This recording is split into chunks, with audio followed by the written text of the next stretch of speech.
Sculpt Society, my honest review and user experience of this fitness platform. Looking to get fit from home? Sculpt Society promises fun, effective workouts. I tried it extensively and here's my honest review. Most people assume online fitness platforms are generic. The surprising truth is Sculpt Society combines dance-inspired cardio toning and no-impact options with a strong community aspect that keeps you motivated. Getting started is easy.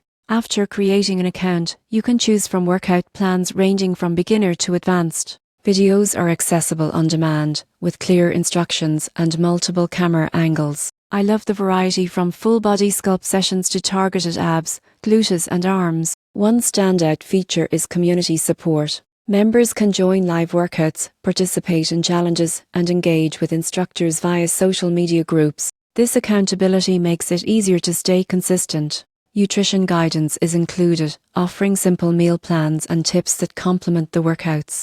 The platform also tracks progress, allowing you to see improvements in strength, stamina, and flexibility over time. Pricing is subscription-based, with a monthly or annual plan. Considering the quality of content and variety, the cost is reasonable compared to in-person classes or personal training. The only limitation is that some workouts require minimal equipment like dumbbells or resistance bands, so beginners need to have these ready. Also, motivation depends on self-discipline, as with any online program. In conclusion, Sculpt Society is a comprehensive, engaging fitness platform that blends effective workouts with community support. If you enjoy guided sessions and want flexibility to work out anytime, it's an excellent choice for both beginners and seasoned fitness enthusiasts.